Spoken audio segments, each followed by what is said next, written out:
Psaume 21. Devant ceux qui te craignent, je tiendrai mes promesses. Les pauvres mangeront, ils seront rassasiés. Ils loueront le Seigneur, ceux qui le cherchent. À vous, toujours, la vie et la joie. La terre entière se souviendra et reviendra vers le Seigneur. Chaque famille de nations se prosternera devant lui. Oui, au Seigneur la royauté, le pouvoir sur les nations. Et moi, je vis pour lui, ma descendance le servira.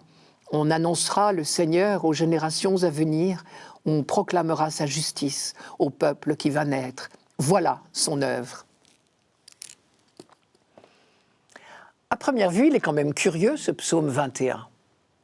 Il se termine par ces versets lumineux, pleins d'actions de grâce, que nous lisons aujourd'hui.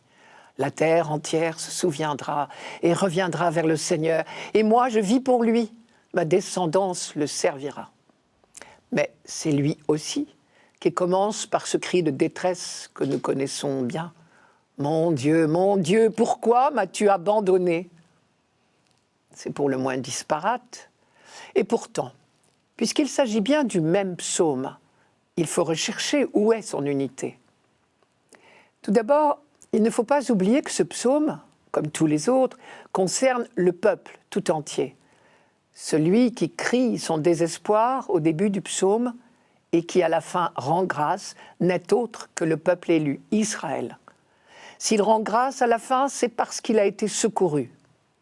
Mais cela ne gomme pas les souffrances passées. On ne peut pas les oublier. Elles font partie au contraire de l'action de grâce. Voici le contexte de la composition de ce psaume. Nous sommes au retour de l'exil à Babylone.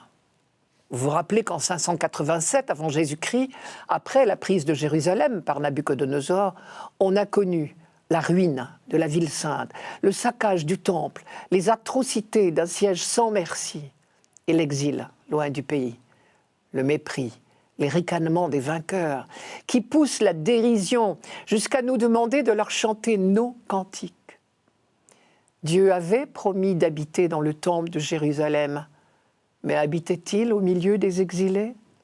Dieu avait promis aussi de ne jamais abandonner son peuple, mais que restait-il de ces belles promesses ?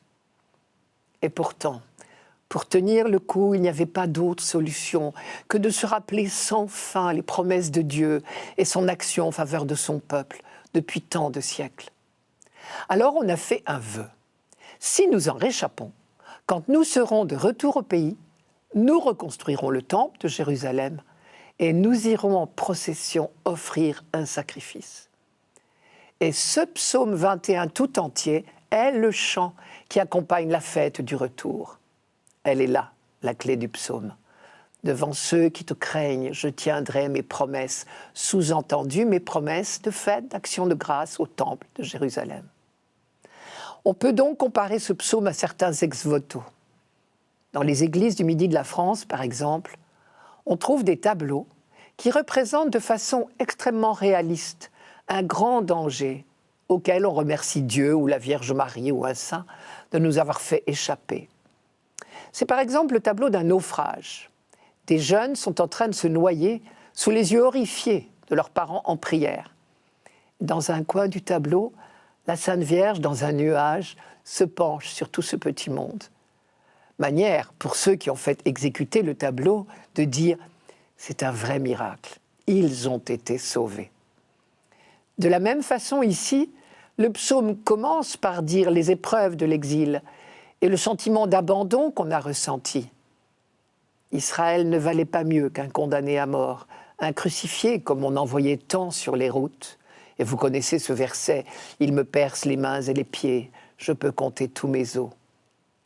Le premier miracle de cet exil avant la libération est certainement le sursaut d'espérance qu'il a suscité. Là-bas, on n'a pas cessé de prier, d'espérer.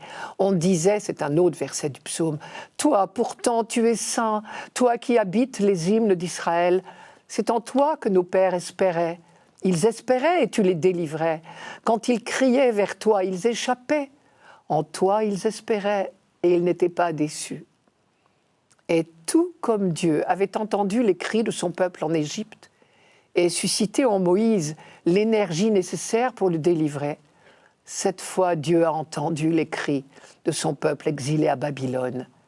Et il a suscité en Cyrus, le nouveau maître de l'histoire, la décision de libérer son peuple et de le renvoyer sur sa terre.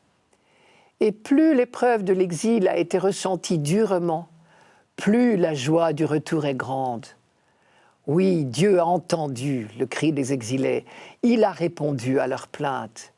Ils loueront le Seigneur, ceux qui le cherchent. À vous, toujours, la vie et la joie. C'est là que commencent les versets que nous chantons aujourd'hui. Israël, de retour au pays, accomplit son vœu. Et comme tous ceux qui ont fait une véritable expérience de foi, les fils d'Israël veulent faire partager à tous leur action de grâce et leur émerveillement. La terre entière se souviendra et reviendra vers le Seigneur. Chaque famille de nations se prosternera devant lui. On annoncera le Seigneur aux générations à venir. Le Christ a certainement chanté plusieurs fois ce psaume au cours de sa vie terrestre, avant même sa passion. Chaque fois, il partageait à la fois les souffrances, l'espérance et l'action de grâce de son peuple. Il savait mieux que personne que l'humanité tout entière attend encore la libération définitive du mal et de l'angoisse devant la mort. Le dernier jour sur la croix, il a prié ce psaume. Lui qui donnait librement sa vie pour la libération définitive des multitudes, trouvait encore la force, au milieu de sa douleur, d'annoncer l'œuvre de Dieu. On annoncera le Seigneur aux générations à venir. On proclamera sa justice au peuple qui va naître. Voilà son œuvre.